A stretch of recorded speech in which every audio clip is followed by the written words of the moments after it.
আসসালামু আলাইকুম।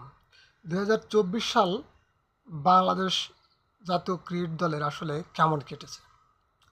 যেহেতু ২০২৪ সালে বাংলাদেশের আর কোনো ক্রিকেট খেলা নেই, কারণ ইতিমধ্যে ডিসেম্বর মাসের শেষের দিকে। তো এই ২৪ সালে বাংলাদেশের খেলা আর নেই। এই ২৪ সালের মধ্যে বাংলাদেশ টেস্ট খেলেছে, ওয়ানডে খেলেছে এবং টি-20 খেলেছে। এর মধ্যে বাংলাদেশ টেস্ট খেলেছে ১০টি, জয় পরাজয় ৩টি, পরাজয় ৭টি। পরাজয়ের ব্যবধানটা অনেক। এই ৩টি জয় আবার পাকিস্তানে গিয়ে পাকিস্তানের বিরুদ্ধে ২টি জয়। অর্থাৎ এই ২টি ম্যাচ জয়ে পাকিস্তানকে হোয়াইট ওয়াশ করেছে বাংলাদেশ। এরপরেই বাংলাদেশ ভারতে চলে আসে। ভারতে চলে এসে প্রথম যে টেস্টটি অনুষ্ঠিত হয় সেখানেই প্রথম ৩ দিন বৃষ্টিতে খেলা পণ্ড হয়। এরপরেও বাংলাদেশ এই যে ম্যাচটি ড্র করতে পারল না, এটা আসলে বাংলাদেশ ক্রিকেট দলের একটা ব্যর্থতা, একটা বড় পরাজয়ই বলতে হবে। কারণ একটা টেস্ট ম্যাচ ৫ দিনের, সেই ৫ দিনের খেলা যদি ৩ দিন বৃষ্টিতে পণ্ড হয়ে যায় তাহলে আর টেস্ট ম্যাচের কী থাকে। তারপরেও বাংলাদেশ ২ দিন ভারতের সঙ্গে খেলতে পারেনি। তো এই ২টা টেস্ট একদম বাজেভাবে বাংলাদেশ হেরে যায়। এরপরে আসে বাংলাদেশ দেশের মাটিতে সাউথ আফ্রিকার বিরুদ্ধে টেস্ট খেলে ২ ম্যাচের, যেখানে আমাদের সবার একটা ধারণা ছিল, এক্সপেকটেশন ছিল যে অন্তত দুটির একটি জিতবে কিংবা সিরিজটি ড্র হবে। সেটাও হয়নি। একদম ঘরের মাঠে বাজে খেলে বাংলাদেশ ম্যাচটি হেরে যায়। এবং এরপরে বাংলাদেশ ওয়েস্ট ইন্ডিজে যায়। ওয়েস্ট ইন্ডিজে গিয়ে প্রথম ম্যাচ ওয়েস্ট ইন্ডিজের বিরুদ্ধে ২০৬ রানের বড় এক ব্যবধানে প্রথম ম্যাচটি হেরে যায় এবং দ্বিতীয় ম্যাচে বাংলাদেশ আসলে ঘুরে দাঁড়ায়। সেখানে বাংলাদেশ ১০১ রানের এক বিশাল জয় পায় ওয়েস্ট ইন্ডিজের বিরুদ্ধে এবং এই ১০১ রানে জয় পাওয়াতে একই সঙ্গে বাংলাদেশ এই টেস্ট সিরিজটি ড্র করে। কিন্তু এই যে বাংলাদেশ ১০ ম্যাচের মধ্যে ৩টি জিতেছে, এখানে কিন্তু আরও ২-৩টি ম্যাচ জিততে পারত। যেমন শ্রীলঙ্কার বিরুদ্ধে বাংলাদেশ যে ২টি খেলা হয়েছে ২টিতে পরাজিত হয়েছে।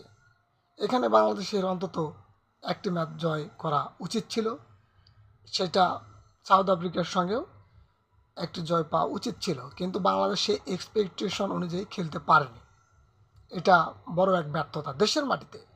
এর মধ্যে যে ৩টি জয় পেয়েছে পাকিস্তানের রাওয়ালপিন্ডিতে, পাকিস্তানে গিয়ে এবং ওয়েস্ট ইন্ডিজে গিয়ে, এছাড়া দেশের মাটিতে কোনো জয় পায়নি। এবার আসা যাক ওয়ানডে ফরম্যাটে।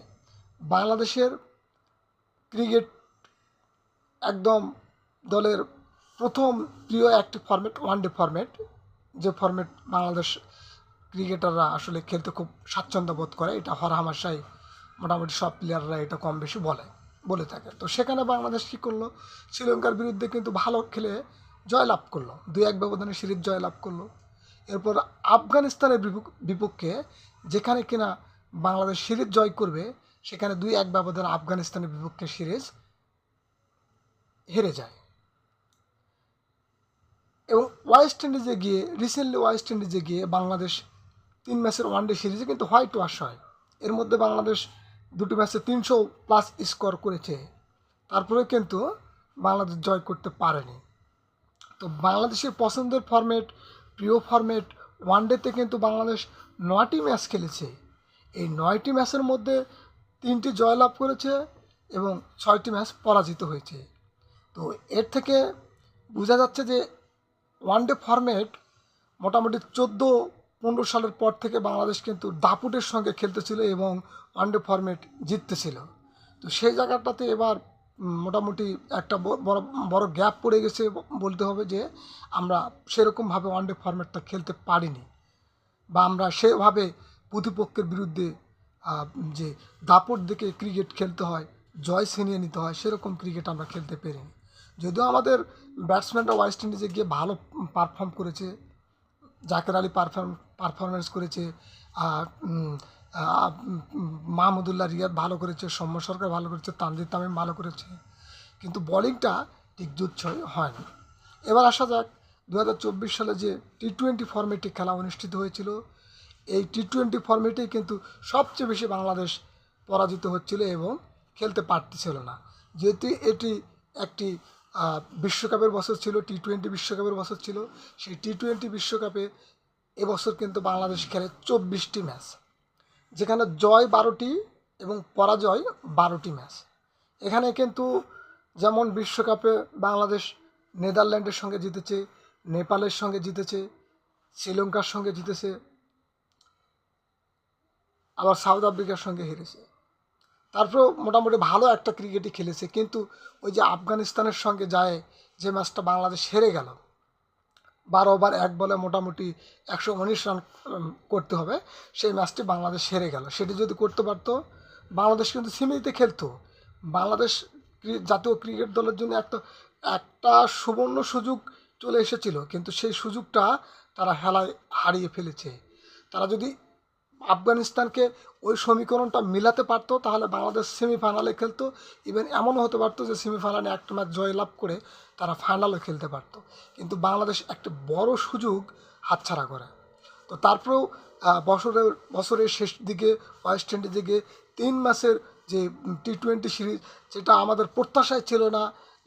আমার মনে হয় যে খেলোয়াড়দের বা বিসিবি এদের কারোই হয়তো প্রত্যাশা ওই রকম ছিল না যে ওয়েস্ট ইন্ডিজে গিয়ে সিরিজ জিতবে কিংবা 3-0 ব্যবধানে ওয়েস্ট ইন্ডিজকে হোয়াইট ওয়াশ করবে।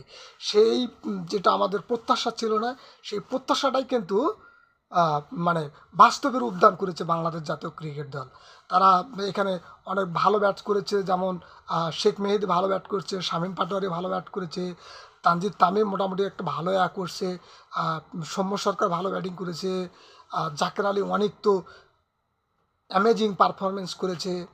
বোলিংও কিন্তু ভালো ছিল, বোলিং আমাদের হাসান মাহমুদ, তাসকিন আহমেদ, হ্যাঁ খুব ভালো বোলিং করেছে। তানজিম হাসান সাকিব, বাংলাদেশের লেগ স্পিনার রিশাদ হোসেন খুব ভালো পারফরমেন্স করেছে। তো জয় পরাজয় 24টার মধ্যে টি-20তে বাংলাদেশ জয়লাভ করে 12টি এবং পরাজিত হয় 12টিতে। তো বলা যেতে পারে যে বাংলাদেশের যেহেতু শেষ ভালো যার সব ভালো তার, এরকম বলা যেতেই পারে। যেহেতু বাংলাদেশ এই শেষ টি-20 সিরিজটাতে বাংলাদেশ ওয়েস্ট ইন্ডিজকে আবার হোয়াইট ওয়াশ করেছে।